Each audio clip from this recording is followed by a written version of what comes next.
अस्सलाम वालेकुम वरहमतुल्लाहि वबरकातुहू। मुझे कहते हैं नाज़ो। आई होप कि आप लोग सब ठीक होंगे। अल्हम्दुलिल्लाह मैं भी ठीक ठाक हूँ। अल्लाह ताला हमें दुनिया और आखिरत दोनों जहानों की खुशियाँ अता करे।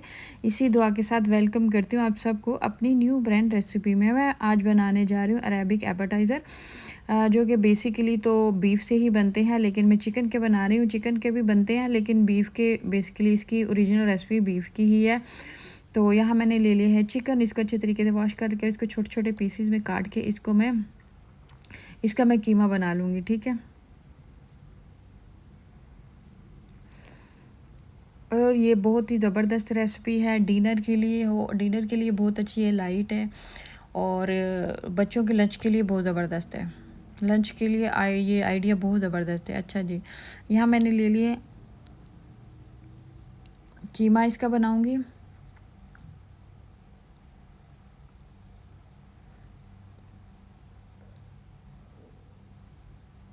अभी मैं इसको चॉप कर रही हूँ, मैंने यहाँ चॉपर ले लिया है।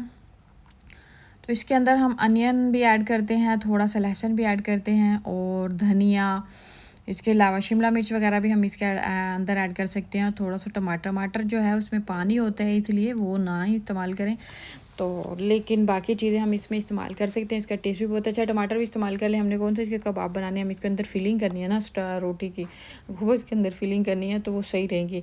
लेकिन मैंने इसे कुछ भी नहीं इसके अंदर ऐड किया क्योंकि सुबह सुबह जल्दी थी और मैंने बच्चों के लिए लंच बनाना था। तो ये मैं बच्चों के लंच के लिए, स्कूल के लंच के लिए बना रही थी। इसलिए बस मैंने इसको कीमा जल्दी से बनाया और साथ में थोड़ा सा मसाला, ये मेरा होममेड मसाला जैसे मैं पहले भी बताती हूँ, जिसमें मेरा सूखा धनिया है, फ्लेक्स चिल्ली है और ज़ीरा है और नमक है, थोड़ा सा आमचूर भी है। बाकी इसके अंदर मैं हल्दी डाल दूँगी।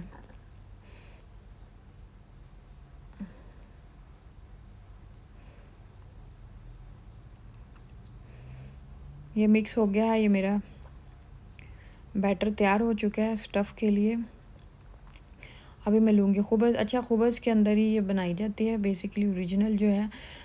लेकिन अगर हम घर में भी रोटी बना के ना, तो उसको भी अंदर से मतलब जो फूली हुई रोटी होती है ना, उसके अंदर इसकी स्टफिंग कर सकते हैं। जैसे हम पीटा ब्रेड बनाते हैं, लेकिन वो थोड़ी पीटा ब्रेड जो होती है वो थोड़ी मोटी होती है, लेकिन खुबज़ जो है वो बारीक होती है। तो अभी हम इसको अंदर से खोल लेंगे अच्छे तरीके से।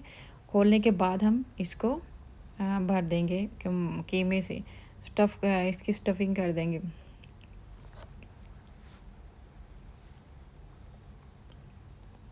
अभी मैंने इसको अंदर थोड़ा सा ऑयल डाल दिया बैटर के अंदर, क्योंकि ये हाथों को ना चिपके, मैंने हाथ की मदद से उसके अंदर स्टफिंग करनी है।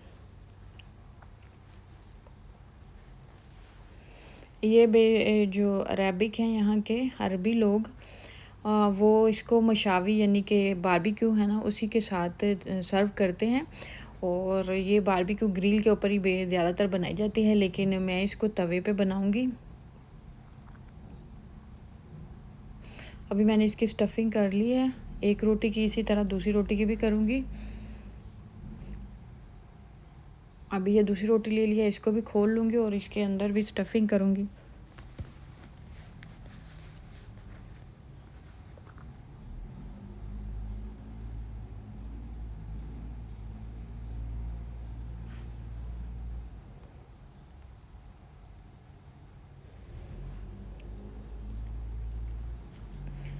इसके अंदर भी मैंने स्टफिंग कर ली है।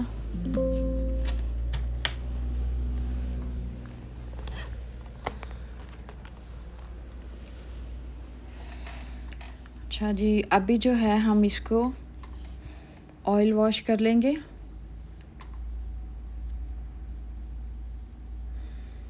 दोनों साइड से ऑयल वॉश कर लेना है। अच्छा, ये ना जब हम इसको कर रहे होते हैं, खुबज़ थोड़ी सी हार्ड ही होती है, बहुत ज़्यादा सॉफ्ट नहीं होती मतलब।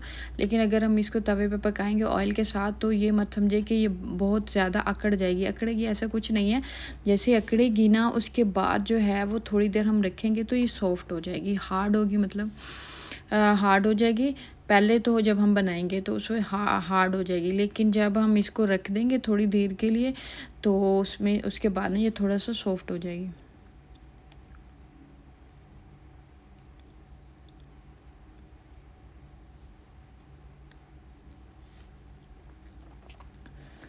अच्छा जी, यहाँ मैंने ले लिया है तवा, तवे के ऊपर थोड़ा सा ऑयल मैंने डाल दिया है।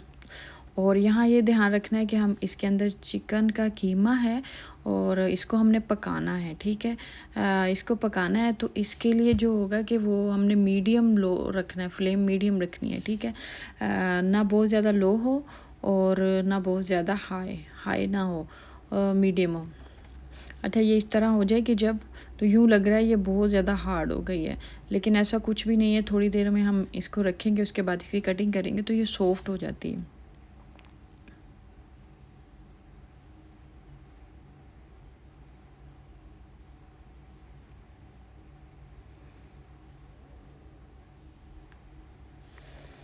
अच्छा जी, ये मेरी रेडी हो चुकी है। इसके साथ हम हुमस भी यूज़ कर सकते हैं और सैलड भी, इनका अरबी सैलड होता है एक, वो भी हम इसके साथ यूज़ कर सकते हैं। लेकिन ये मैंने आपको बताया, मैंने सिर्फ लंच के लिए बनाया था, तो मैंने बच्चों के लिए लंच के लिए